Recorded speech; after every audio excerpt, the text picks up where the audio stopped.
Há 3 pessoas na Bíblia que nunca morreram. A primeira foi Elias. Durante um dos piores períodos de Israel, Deus chamou Elias. Naquela época, Israel tinha um dos piores reis e seu nome era Acabe. Elias era um dos maiores profetas de Israel e era um tisbita de Gileade, na região do Transjordão. Os livros dos reis cobrem mais de sua vida do que a maioria dos próprios reis, apesar de não haver um livro escrito em sua homenagem.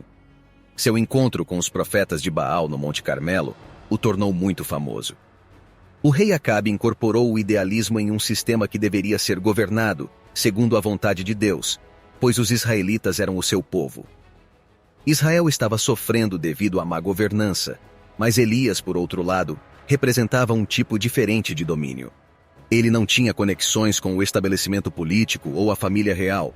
Ele tinha a capacidade de dizer a verdade ao poder terreno sem ser cooptado ou corrompido. Ele era uma pessoa destemida que defendia a verdade, não importando quem estivesse no comando. Ele representava um reino totalmente diferente com objetivos muito distintos. Elias parecia ter alcançado o ápice das aventuras da vida, heróico quase além da crença, mas humilde de coração.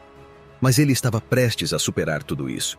Ele estava prestes a evitar a morte.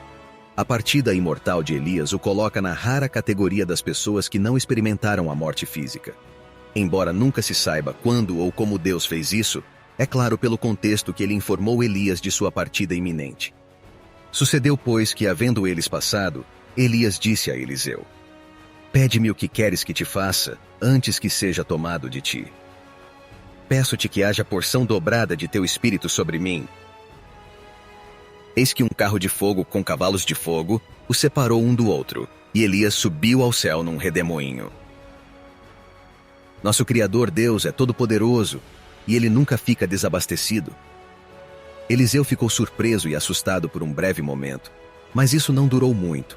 Ele se abaixou e pegou o manto do profeta, lembrando das palavras de Elias.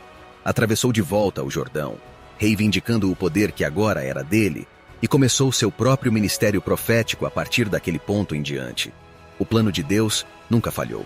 Sai Elias, entra Eliseu.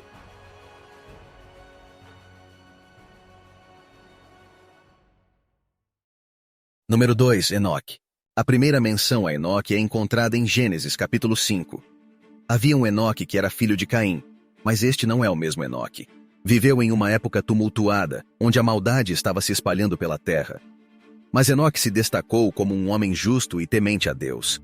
Sua fé o tornou uma testemunha do poder do Criador em meio a uma geração corrompida. Com 65 anos, ele se tornou pai de Matusalém.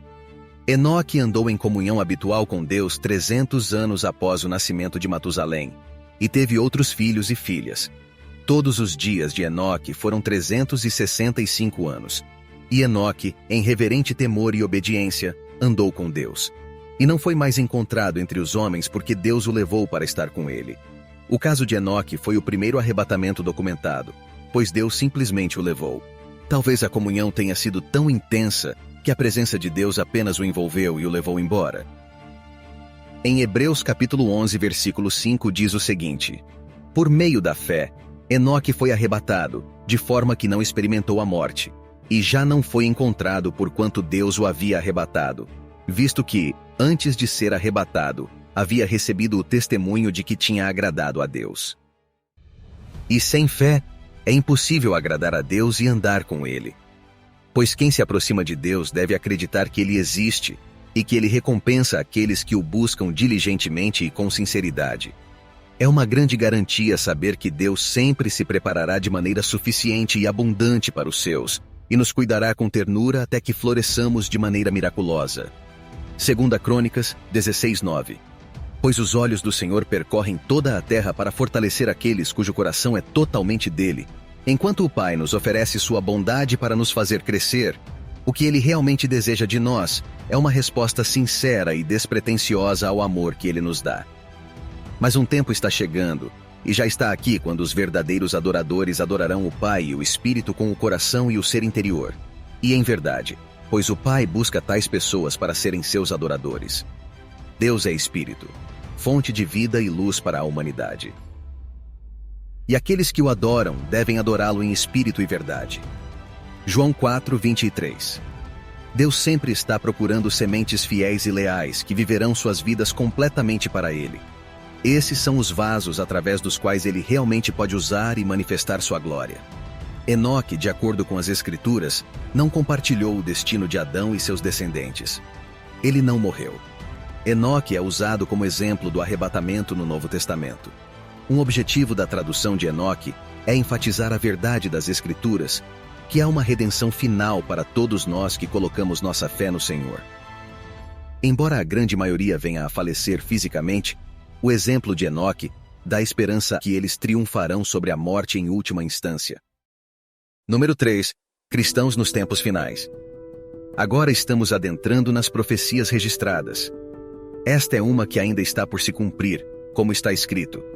Embora muitos de nós, se não todos nós, pois não sabemos o tempo exato em que Jesus retornará, experimentaremos as dores da morte, os cristãos nos tempos finais passarão por um arrebatamento. É importante notar que em 1 Tessalonicenses 4, do 13 ao 18, tanto os cristãos que já faleceram quanto os que ainda estão vivos participarão juntos desse evento.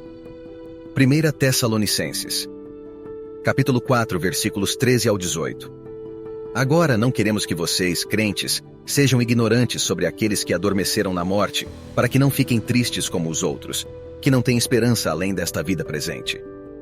Pois, se cremos que Jesus morreu e ressuscitou, como de fato aconteceu, assim também Deus, da mesma forma, trará com ele, por meio da ressurreição, aqueles que adormeceram em Jesus.